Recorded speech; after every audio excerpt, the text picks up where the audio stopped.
Bonjour à tous, je suis Eric Legius, je viens de la Belgique, de la partie flamande et je travaille à l'université de Leuven.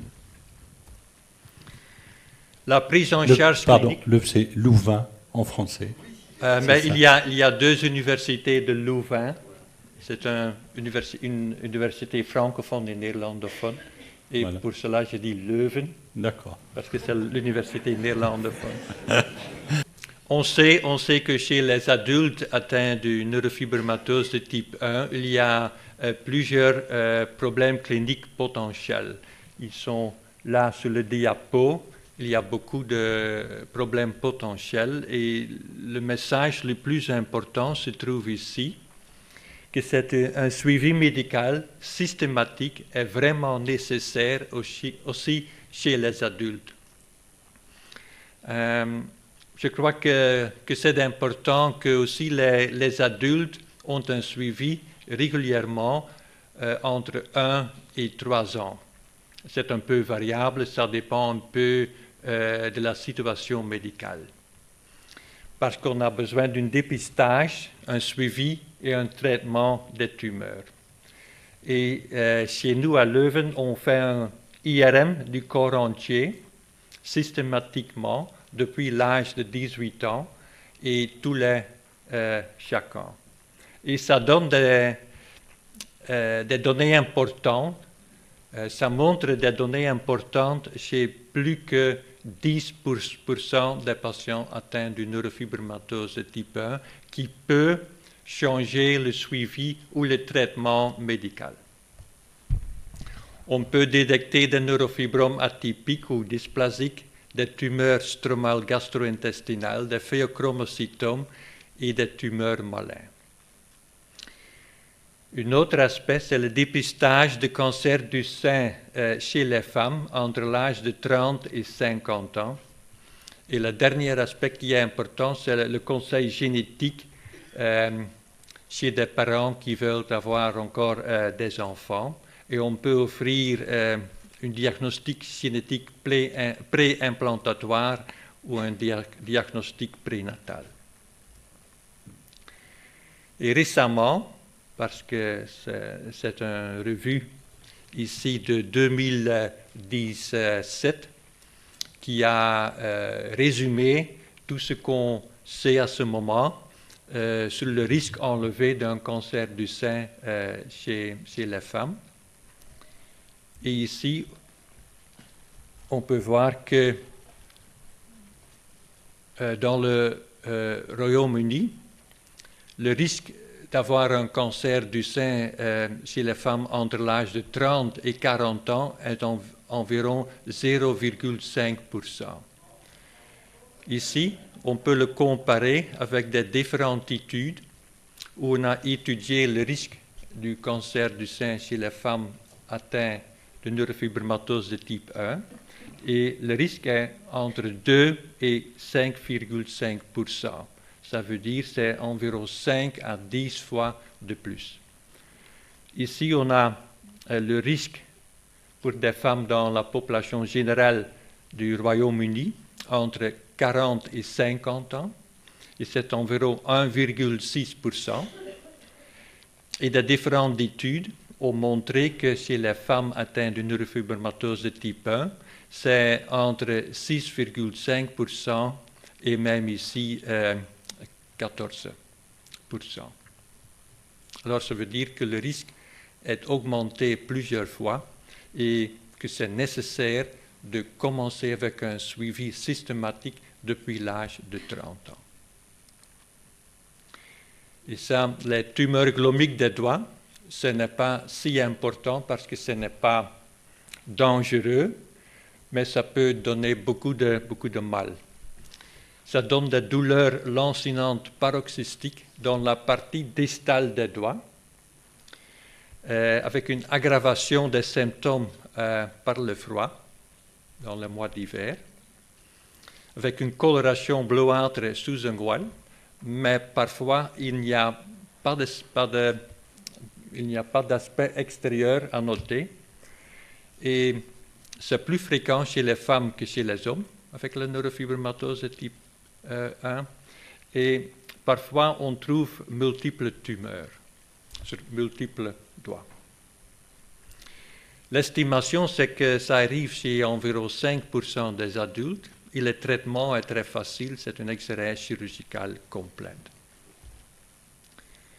Le phéochromocytome, on sait ça depuis plusieurs années que c'est important. C'est une tumeur de la médulla des glandes surrénales. Ça peut être associé avec une sécrétion excessive de catécholamines, ce sont des substances vasoactives, et ça peut résulter en symptômes de céphalée, palpitations cardiaques, sudation, hypertension, mais pas toujours. Et parfois, ça ne donne pas de symptômes, et c'est une chose qu'on a notée sur l'IRM, mais sans symptômes. Ça peut être complètement asymptomatique. Et on peut faire un dosage des substances vasoactives, des catécholamines, dans les urines de 24 heures pour savoir si le phéochromocytome est sécrétoire ou pas. Et ici, on note que sur l'IRM, on peut vraiment facilement identifier ce tumeur-là. Ce sont les reins et ça, c'est le phéochromocytome. Et le traitement est essentiellement chirurgical. Et le docteur Kombemal a fait une étude très intéressante dans son équipe et a publié ça il y a 2 ans. Ils ont trouvé chez 156 patients 12 phéochromocytomes. Ça veut dire 7,7%. C'est beaucoup. Et 6 de ces 12 phéochromocytomes étaient actifs et avaient sécrété beaucoup de substances vasoactives dans le sang et dans l'urine, et c'était nécessaire d'enlever la plupart des phéochromocytomes. Il y a aussi des neurofibromes qui ne sont plus complètement bénins, mais qui sont déjà un peu transformés dans la direction d'une tumeur maligne. Mais on ne voit pas ou très peu de division de cellules par le microscope. Il y a des régions dans le tumeur où on trouve trop de cellules et certaines cellules ont des noyaux hyperchromatiques et denses. Mais on ne sait pas si cette tumeur va progresser vers une malignité ou pas. Il y a des tumeurs qui restent toujours comme ça. Il y a des autres qui vont progresser vers une malignité. Ici, on a fait une étude avec trois équipes dans plus de 60 personnes atteintes de la neurofibromatose. Ici, on voit l'âge où on a dépisté cette neurofibrome atypique. Et ici, on voit que ces personnes qui ont des neurofibromes atypiques sont à un risque élevé pour développer une malignité. Ici, à l'âge de 50 ans, on voit qu'environ 1 sur 2 a déjà développé une tumeur malin. Alors, ce sont des personnes qui sont très importantes à suivre. Ici, on voit le IRM corps entier, on voit des différents neurofibromes. On fait une tomographie par émission de positrons et on voit que ce tumeur ici, qui se trouve là et là, est très actif avec une consommation de glucose enlevée et que ces 2 autres tumeurs ne sont pas visibles ici sur le TEP. On a enlevé ce tumeur-là qui était plus actif que normal et c'était un neurofibrome atypique mais pas malin. Et ça veut dire que c'est presque impossible de savoir si un tumeur comme ça est malin ou pas, si c'est atypique, dysplasique ou malin.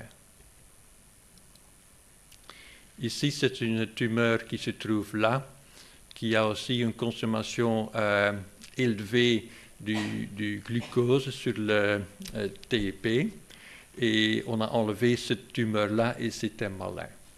Alors, ce n'est pas toujours facile à savoir avec tous les tests qu'on a que le tumeur va être bénin, atypique ou malin. La tumeur stromale gastro-intestinale, c'est aussi important.